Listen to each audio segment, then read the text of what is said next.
ಯಾವಾಗ ಬರ್ತೀರಂದ್ರೆ ನಿಮ್ಮ ತಂದೆ ತಾಯಿಗಳು ನಿಮ್ಗೆ ಏನು ಆಶಯ ಕಳಿಸಿರ್ತಾರ ಆ ಆಶಯನ ಈಡೇರಿಸಿದಾಗ ಮಾತ್ರ ಅದು ಸಾಧ್ಯ ಆಗ್ತದೆ ವಿದ್ಯಾರ್ಥಿಗಳು.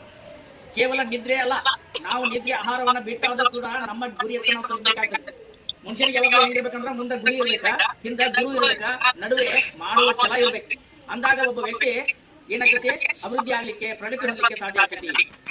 ವಿದ್ಯಾರ್ಥಿಗಳ ಜೀವನ ಬಂಗಾದ ಜೀವನ ಆಗ್ಬೇಕಂತಂದ್ರೆ ಅವರಿಗೆ ಪಾಠದೊಂದಿಗೆ ಪಠ್ಯೇತರ ಚಟುವಟಿಕೆಗಳು ಕೂಡ ಇರಬೇಕು, ಆಟ ಪಾಠಗಳು ಇರಬೇಕು.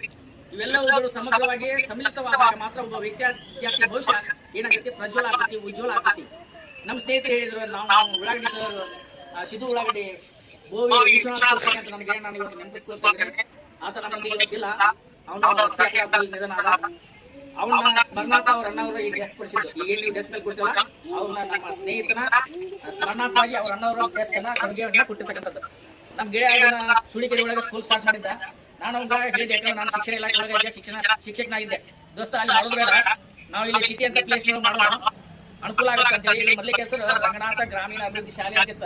ನಾನು ಏನ್ ಮಾಡಿದೆ ಅಂದ್ರೆ ಆ ಶಾಲೆ ಹೆಸರು ಬೇಡ, ಸ್ವಲ್ಪ ಡಿಫ್ರೆಂಟ್ ಆಗಿ ಅಂತ ಪ್ರೆಸೆಂಟೇಷನ್ ಅಂತೇಳಿ ಹೆಸರನ್ನ ಅವಾಗ ಸರ್ ನಾವೆಲ್ಲ ಇದ್ದಾಗ ಅವರು ನಮ್ಮ ಸ್ನೇಹಿತರು ನಾವು 2006ಕ್ಕೆ ನಾವು ಇಲ್ಲಿ ಬಂದ್ವಿ. ನಾವೆಲ್ಲ ಸೇರಿಸಿ ಬಿಲ್ಡಿಂಗ್ ಅನ್ನ ತೆಗೆದುಕೊಂಡು ಬಿಲ್ಡಿಂಗ್ ಅನ್ನ ಕಟ್ಟಿ ಅವಾಗ ಫಸ್ಟ್ ಟೈಮ್ ವಿದ್ಯಾರ್ಥಿಗಳು ನಮ್ಮ ಸೋಷಿಯಲ್ ವಿದ್ಯಾರ್ಥಿ ಇದ್ರು. ಅವ್ರದೇ ಏನಿತ್ತು ಅಂತಂದ್ರೆ ಫೋಟೋ ಏನ್ ನಾವು ಕೆಳ ಮುಚ್ಚಿಲ್ಲ, ಆಕಿನ ಫೋಟೋ ಹಾಕಿ ಶಾಲೆ ಡ್ರೆಸ್ ಹಾಕಿ ಅದ್ರ ಪ್ರಚಾರ ಮಾಡಿ ಹಳ್ಳಿ ಒಳಗೆ ಅಡ್ಡಾಡಿ ನೂರಾರು ವಿದ್ಯಾರ್ಥಿಗಳು ಪ್ರತಿ ವರ್ಷ 100 ವಿದ್ಯಾರ್ಥಿಗಳು ಬರ್ತಾ ಇದ್ದಾರೆ. ಆದ್ರೆ ಕಾಲಕ್ರಮೇಣ ಆಯ್ತು, ನಮ್ದು